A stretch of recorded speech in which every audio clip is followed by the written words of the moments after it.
Welcome to the channel.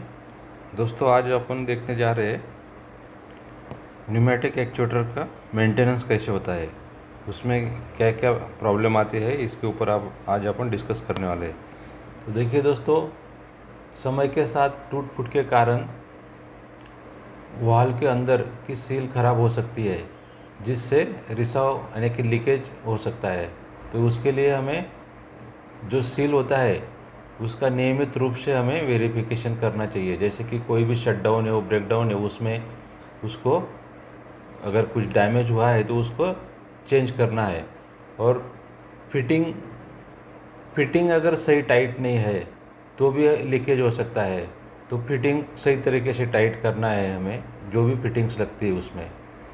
और दूसरी चीज़ ये है कि जो भी उसका एयर प्रेशर है वो उसके लिमिट से ज़्यादा नहीं रखना है, क्योंकि अगर हम ज़्यादा एयर प्रेशर रखेंगे तो उसके सील डैमेज हो सकते हैं। इसलिए हमें प्रेशर भी कंट्रोल करना है, उसका जो उसका रिक्वायर्ड प्रेशर है उतना ही एयर सप्लाई देना है। और दूसरी चीज़ कि जो फ्रिक्शन के कारण, ऑपरेशन के कारण जो टेम्परेचर इफेक्ट होता है, उसके कारण अंदर की सील जो है वो फैलती है या सिकुड़ती है, या इसके कारण वो लूज हो जाती है।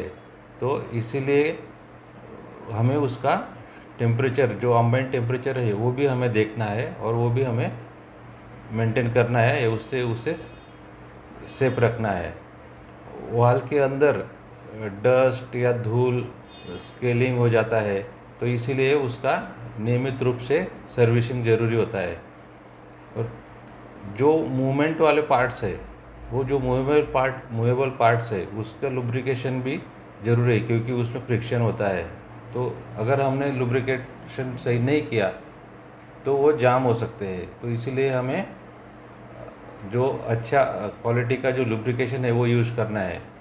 जैसे एयर सप्लाई में अपन ज़्यादातर देखते हैं, एयर सप्लाई के साथ हम AFR जो यूज़ करते हैं उसमें ऑयल भी लुब्रिकेशन के लिए हम दे सकते हैं। और वाल के अंदर के जो पार्ट रहते हैं एक्चुएटर के अंदर, उसका अलाइनमेंट भी सही होना चाहिए। जैसे कि उसका अलाइनमेंट अच्छे टेक्नीशियन या अच्छे स्किल पर्सन से ही होना चाहिए। और एक्चुएटर के वाल खुलने बंद होने से जो समस्या आती है उसे हमें टाइम टू टाइम चेक करना है और उसको रिपेयर करना है। और जो कोरोसिव या तो गैस के संपर्क में जब आता है तो हमारा जो स्पेयर है वो ख़राब हो सकते हैं। इसीलिए उसको हमें प्रोटेक्ट भी करना है, जो उसको कवरिंग करना है। और वाल के जंग लगने से जो संवेदन पार्ट है वो भी खराब हो सकते हैं। और पर्यावरण के कारण, जैसे कि ठंडी और गर्मी के बदलाव के कारण भी उसमें जो स्पेयर पार्ट है उसमें प्रॉब्लम आती है। तो वो हमें वो भी मॉनिटर करना है। और कंटिन्यूस ऑपरेशन के कारण उसके सील में फ्रिक्शन होता है और वो डैमेज हो सकता है। तो हमें सील को टाइम पे चेक करके चेंज करना है। और सील लगाते समय हमें सही तरीका इस्तेमाल करना है, जैसे कि उसके स्पेसिफिकेशन में मेंटेनेंस की जो प्रोसीजर होती है उस हिसाब से करना है। नहीं तो उसका अलाइनमेंट सही नहीं होगा तो लीकेज के चांसेस है या वाल जामिंग की प्रॉब्लम हो सकती है। दूसरी चीज़, उसका जो सीलिंग रहता है, प्रोसेस फ्लूइड से जो केमिकल सील सामग्री खराब हो सकती है, क्योंकि लाइन से जो वेपर्स या कुछ भी केमिकल्स के वेपर्स आते हैं उससे भी वो ख़राब हो सकता है। तो उसे हमें अच्छा सील वाला, यानी जो क्वालिटी है एक्चुएटर की, वो क्वालिटी हमें निश्चित करनी है। और ऑपरेटिंग की जो कंडीशंस है वो भी हमें टाइम टू टाइम चेक करना है। और ऑपरेटिंग कंडीशन हमें निर्धारित टाइम टू टाइम चेक करना है। तो दोस्तों, इस टाइप के प्रॉब्लम हो गए। और उसमें इलेक्ट्रिकल से कमांड से भी प्रॉब्लम हो सकते हैं, वो हम बाद में डिस्कस करेंगे। जैसे कि पावर सप्लाई में फ्यूज़ गया है या पावर नहीं आ रहा है या कॉइल ख़राब हो गया या स्विच ख़राब हो गया, ये हम बाद में डिस्कस करेंगे। देखिए दोस्तों, अभी आगे हम देखते हैं ये जो एक्चुएटर है इसमें क्या क्या स्पेयर होते हैं वो हम देखते हैं। देखिए ये है हमारा न्यूमेटिक एक्चुएटर। तो इसके अंदर देखिए दोस्तों, ये जो एक नंबर देख रहे हैं ये है energize and self lubricated strip. और ये 2 नंबर जो है, 2 नंबर है slot bushes and pins made by steel with hardness higher than 50 HRC।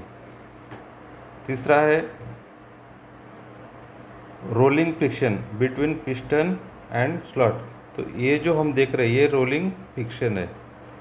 और चौथा है 4 नंबर है Scotch yoke with rolling friction. ये transforming rotary motion into linear motion using piston and shaft without teeth और gear. ये जो है ये मूविंग के लिए गाइड का काम करता है दोस्तों। और 5 नंबर है हमारा रोलिंग सिलेंडर। हम ये जो देख रहे हैं ये 5 नंबर, ये हमारा ये रोलिंग सिलेंडर है। ये जो है ये रोलिंग सिलेंडर है। और अभी 6 नंबर जो है ये स्टेनलेस स्टील का शाफ्ट है।